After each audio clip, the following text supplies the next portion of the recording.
Hello everyone, I am CS Abanaz. Welcome you all to the platform of learning and knowledge, Miraculous Taxes. Today in this video, I will discuss about the newly launched retail digital rupee.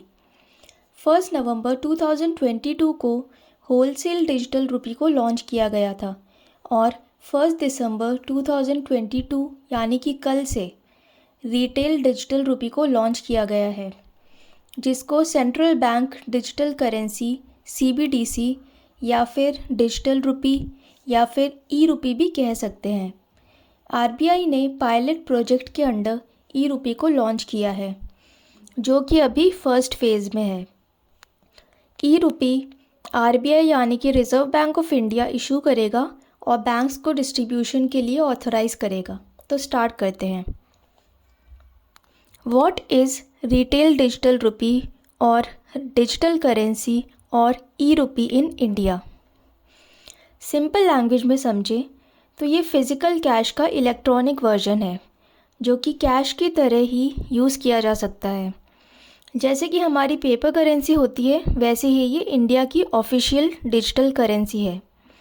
अब question ये आता है कि क्या ये crypto currency के जैसी है? इसका आंसर है नहीं। क्रिप्टो करेंसी इससे बिल्कुल अलग है।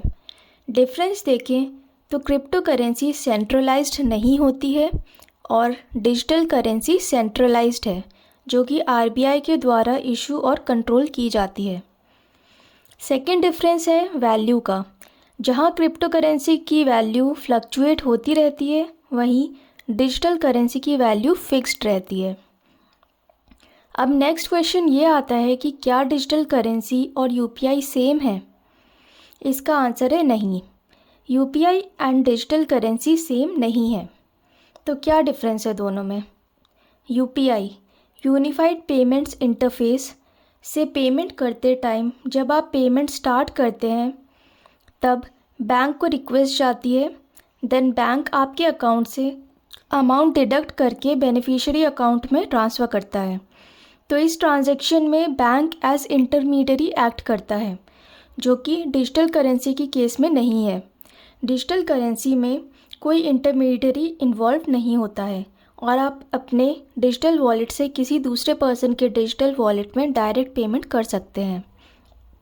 सेकेंड डिफरेंस ये है कि UPI की केस में ट्रांजैक्शंस बैंक के सर्वर पर होते हैं, बल्कि डिजिटल करेंसी के केस में ट्रांजैक्शंस बैंक सर्वर पर नहीं होंगे। कस्टमर्स को CBDC अकाउंट ओपन करना होगा ट्रांजैक्ट करने के लिए, जो कि RBI के सर्वर से कनेक्टेड रहेगा। अब देखते हैं कि वो कौन से बैंक्स हैं जिससे आप ई रुपी खरीद सकते हैं। प्रेजेंटली RBI ने 4 बैंक्स को ऑथराइज़ किया है फर्स्ट फेज़ में ई रुपी के लिए। State Bank of India, ICICI Bank, Yes Bank और IDFC First Bank. Next phase में Bank of Baroda, Union Bank of India, HDFC Bank और कोटक महिंद्रा बैंक भी इस लिस्ट में ऐड हो जाएंगे। अब ये देखना है कि वो कौन सी सिटीज़ हैं जहां ये बैंक्स ई रुपी प्रोवाइड कर सकते हैं। स्टार्टिंग में ई रुपी मुंबई, न्यू दिल्ली, बेंगलुरु और भुवनेश्वर में मिलेगी।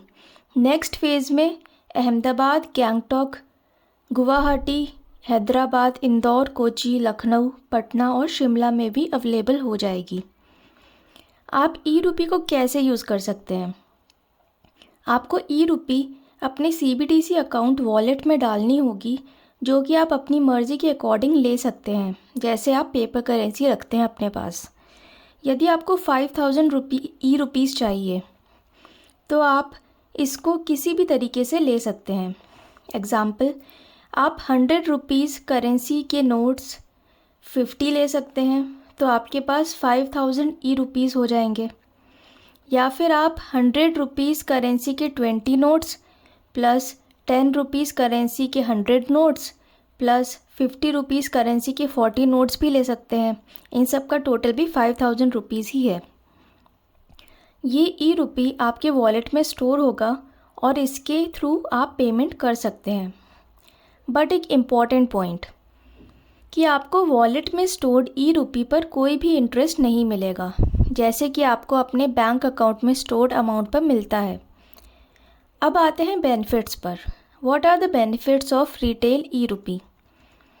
ई रुपी से आप पर्सन टू पर्सन और पर्सन टू मर्चेंट पेमेंट्स कर सकते हैं।